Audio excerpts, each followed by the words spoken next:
We are recording. This is a People and Places interview conducted by Langston Boulevard Alliance. Today's date is September 23rd.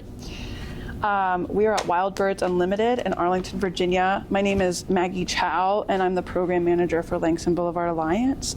Would you be able to introduce yourself and give us your name, where we are, and your title? We just want to get verbal confirmation you're okay with us videoing this and using it. Absolutely, okay, no problem. Now we'll go ahead and introduce. Okay, so introduce yourself, your name, where we are, and your connection to the facility. Well, first of all, thank you very much for showing an interest in my business. I really appreciate it, and I look forward to this opportunity. My name is Michael Zuiker, and I'm the owner of Wild Birds Unlimited in the Lee Harrison Langston Harrison Shopping Center, and we've been here for 33 years. All right, well, you've given us your name. Where'd you grow up, Michael? I was born and raised in Chicago, Illinois. What brought you here? Oh, that's a whole long story. We're not going down that path. Okay, I was in California, and then I came out here. And then I had a long history with Marriott Corporation, and then I discovered this opportunity, and I opened up my store in 1991. Okay, great. How'd you get into this industry? When I worked for Marriott Corporation, I was building restaurants for Marriott, and we were the franchisor building franchise Roy Rogers restaurants. So I understood that relationship between the franchisor and the franchisee.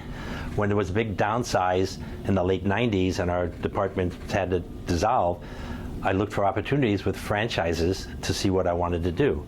And there were opportunities, Jiffy Lube, there was opportunities with yogurt places, but I found this franchise in Indianapolis, and I've always loved nature, I've always loved outdoors, so I went and I studied it, and I had the opportunity to open up a store. And it was the 61st store that opened up. Oh, wow, okay. You've answered a lot of our questions already. Yeah, awesome. No, you're knocking them off. I wish I had a pen. I'm a yapper, so beware. Off, So it sounded like you didn't really start in the nature business, but you just kind of stumbled into it, and kind of a happy coincidence. It sounds like.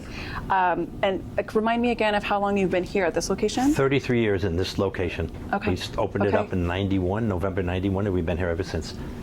Tell us about the business. What are you guys known for? What do you do? What's a typical day look like? We are a backyard bird feeding nature shop. We are dedicated to the hobby, the activity of feeding birds in your backyard. So people that have homes and they have yards and a lot of habitat, they can attract 30 to 40 different species of birds easily in their backyard just by providing food, water, and shelter for the birds. And that just was something I've always been involved with within my family, and I've always been involved with through the love of nature. So that's why I opened up this business. What does the day-to-day look like here? The day-to-day? Yeah. Well, the fascinating thing is every day is different. No matter what we do, even if we do big promotions or we don't do promotions, it's different every day because we have a huge variety of different customers that come into the store. That makes it very exciting and very challenging. So. Tell us about the clientele. Do you find that they're either novice or are they experts on birds? Again, it varies. We had a young woman come in this morning, and it's the first time she's ever been in the store. We have a lot of senior customers that have been feeding birds for 30, 40 years, and they love to just be out in their yards. Backyard bird feeding and gardening are two connected hobbies, and a lot of people like to be outside. When they're gardening, they hear the birds, they see the birds, they like to attract them into their yard. So we have a lot of seniors, but we also have found in the 30 years we've been here, the demographics have changed quite a bit. So now we're spending more time trying to attract the young families with the young kids that maybe aren't aware of all the incredible, beautiful things that are out in their backyards. Oh, that's incredible. We just have to follow on. You mentioned buses pulling up here earlier. Like, what is that clientele that pulls up in a bus? Well, that's just a little joke we have, an in-store joke, because we'll go from no customers at all for an hour, and then all of a sudden 2, 3, 4, 5, 6 repeat customers coming in. Some of our customers are 2-minute customers. Some of our customers are 35 minutes. The people that have never participated in a hobby, they need a lot of help. They need a lot of questions answered. So. Tell us a little bit more about the business. Who is who involved? We met your son earlier. Yep.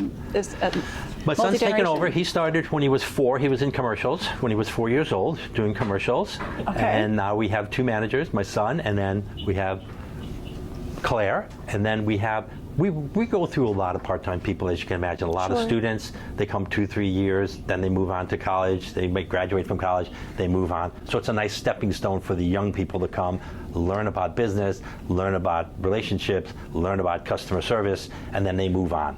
So we usually go through about 6 to 8 staff a year. Sure, sure. Can you tell us a little bit about the history of the business?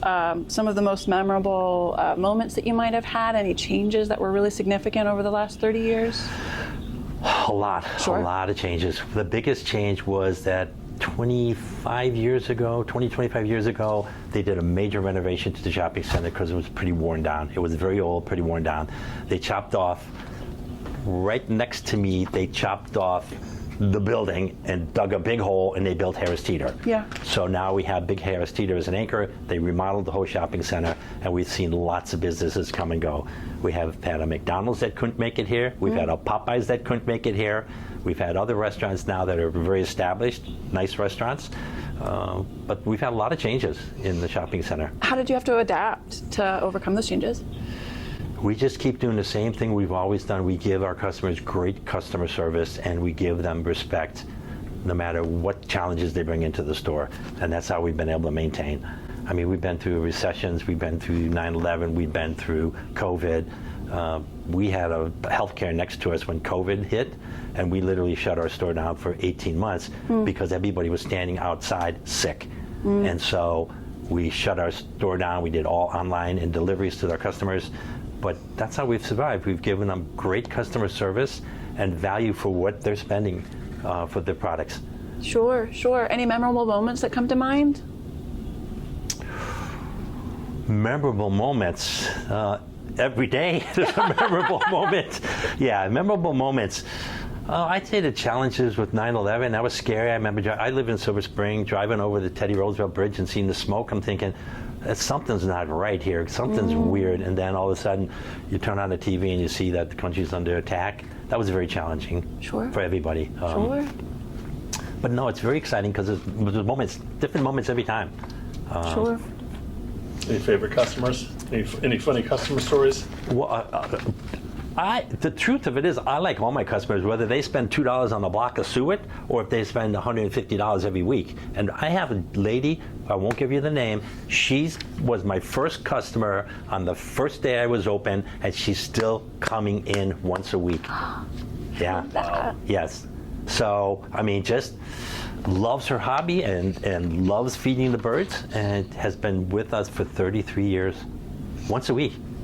It sounds like I don't wear a watch because I know when she's coming in. So that's I can tell you exactly what day and what time it is. So yeah, I don't wear a watch for that. It sounds like relationship management is a strength of yours.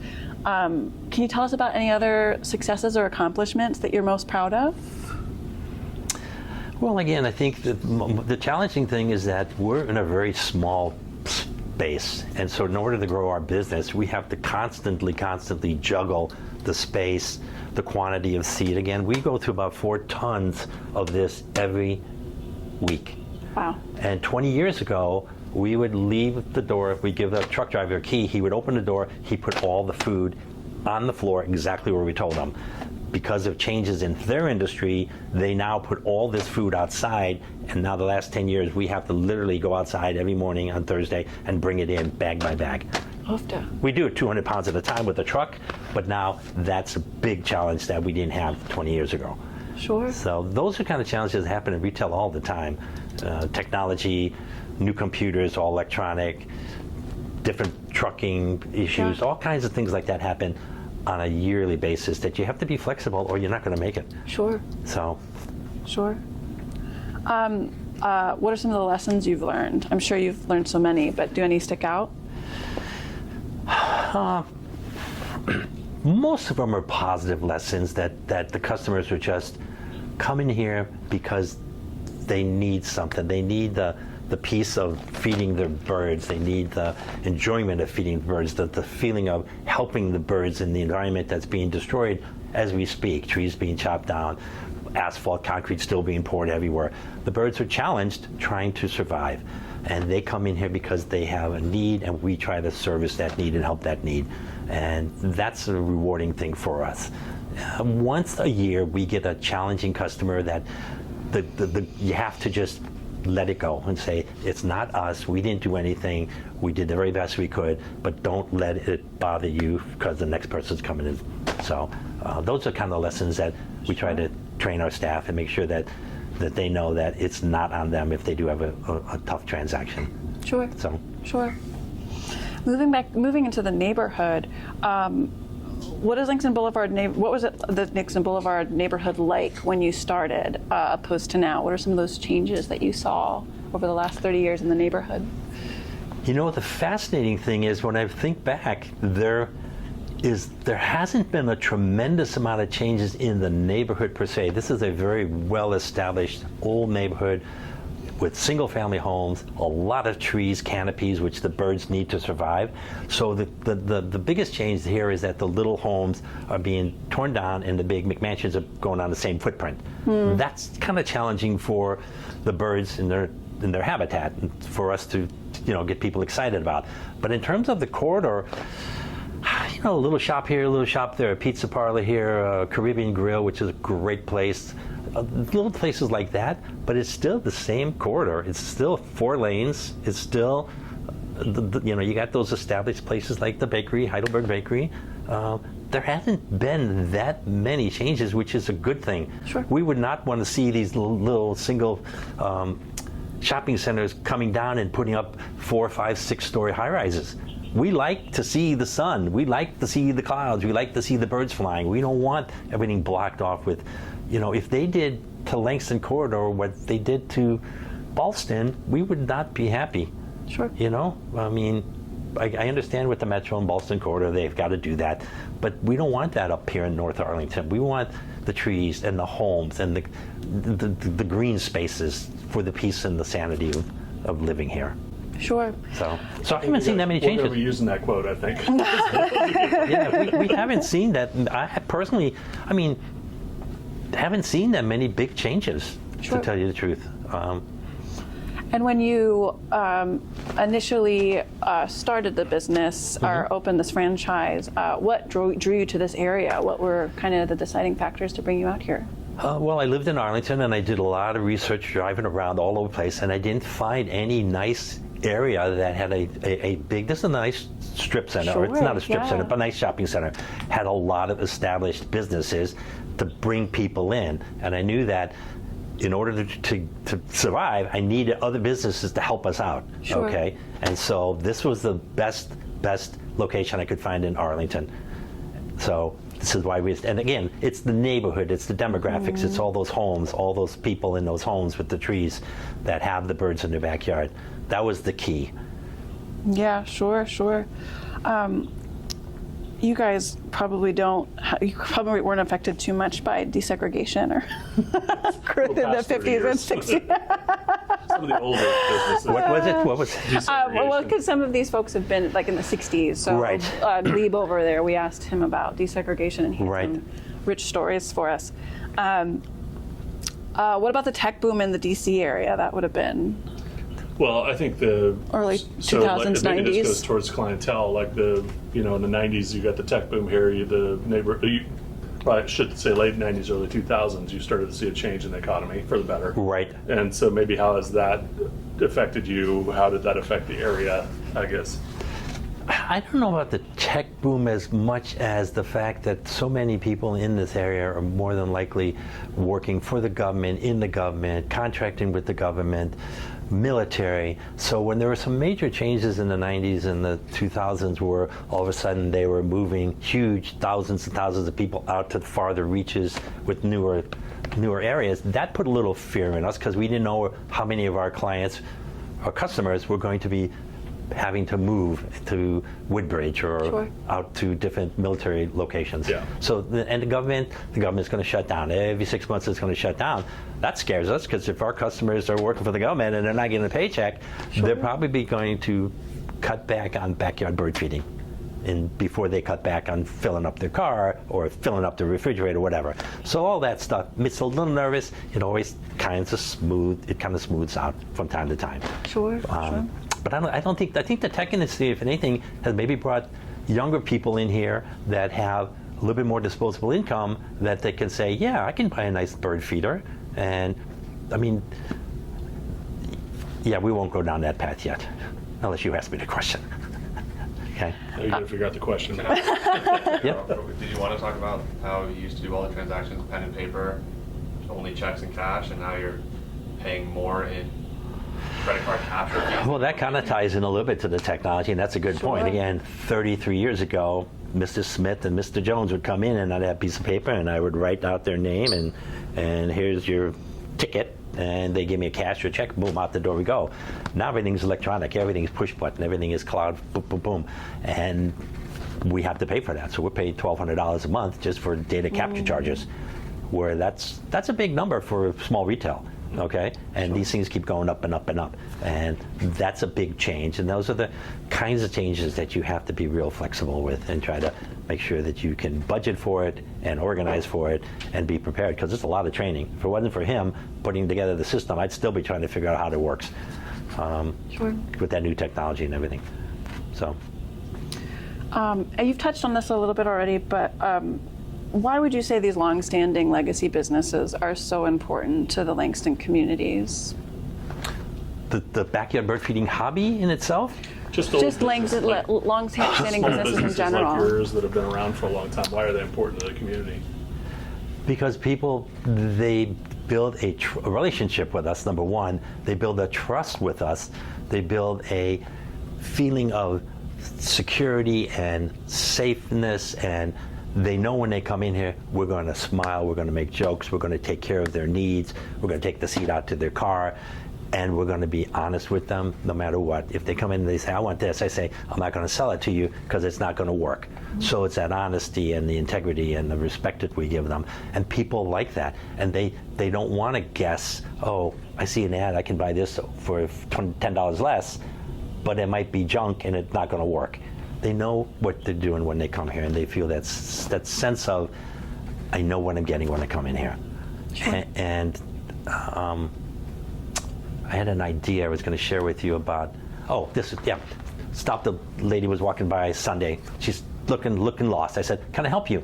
Yes, where's the Starbucks? We had a Starbucks for 15 years, 2 doors down. They moved 5 years ago. She looked on her phone, she said, it says it's right here. They moved 5 years ago.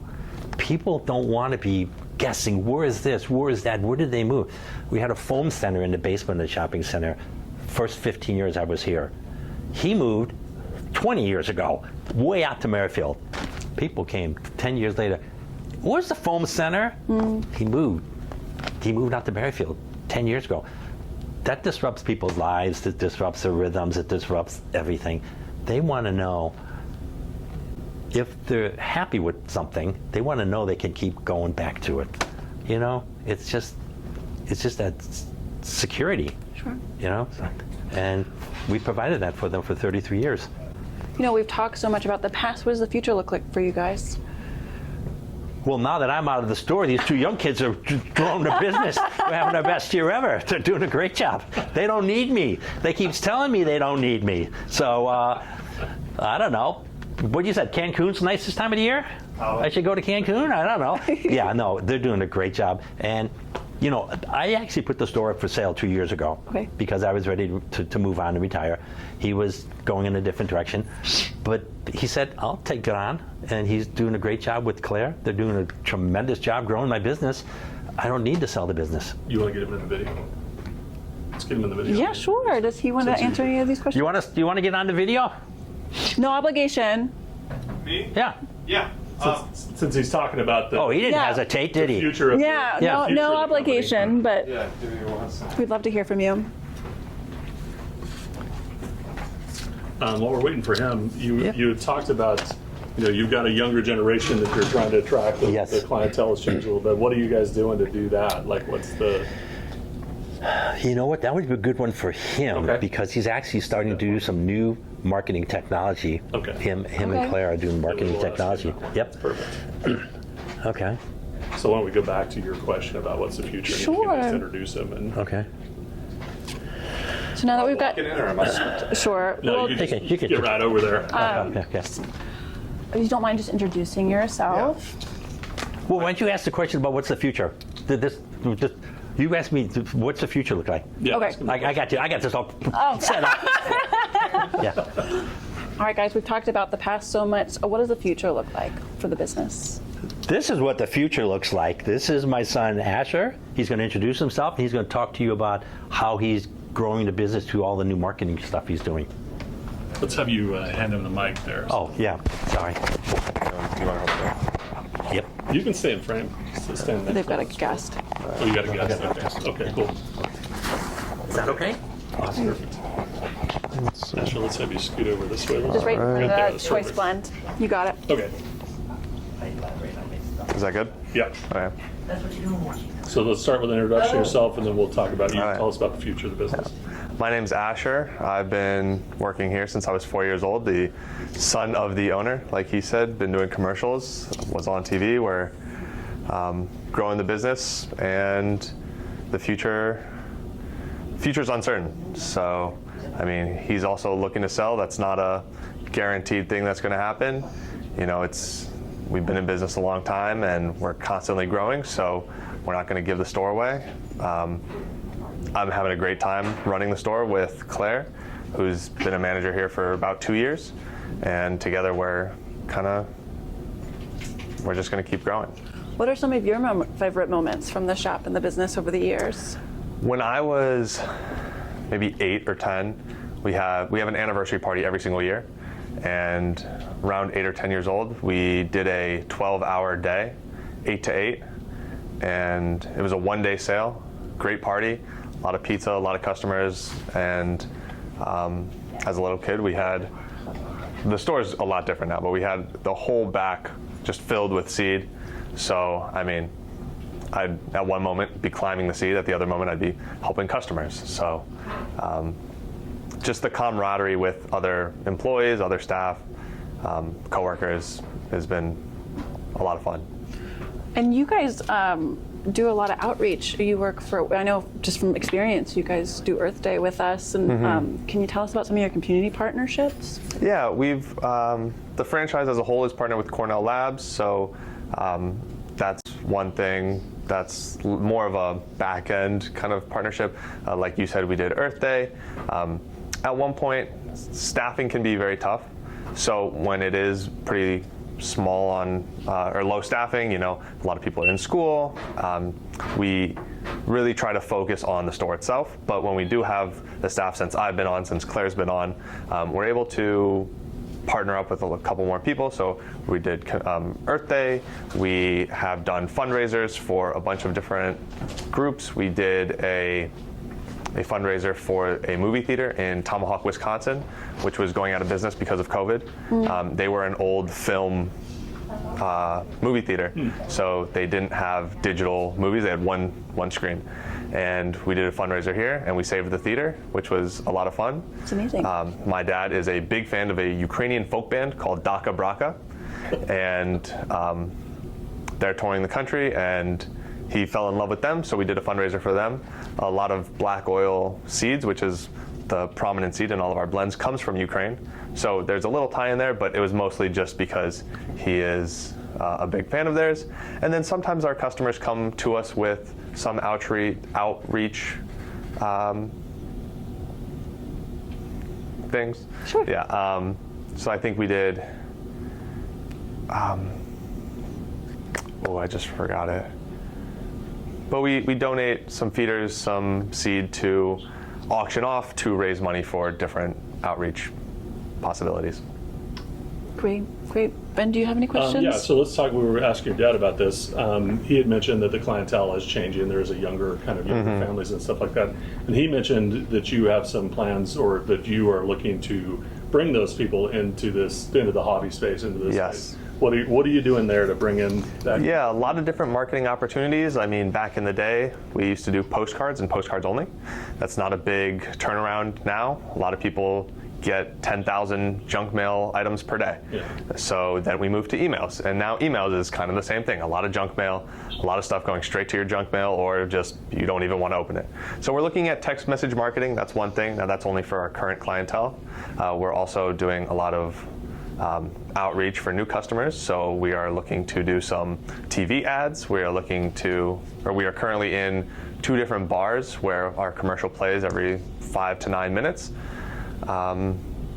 And just still more outreach projects, just trying to help out the community, but also get our name out there at the same time. So it's a win-win, and probably a lot more to come. Great to hear. Cool. Thanks for hopping on Well, thanks there so for us. much. Yeah.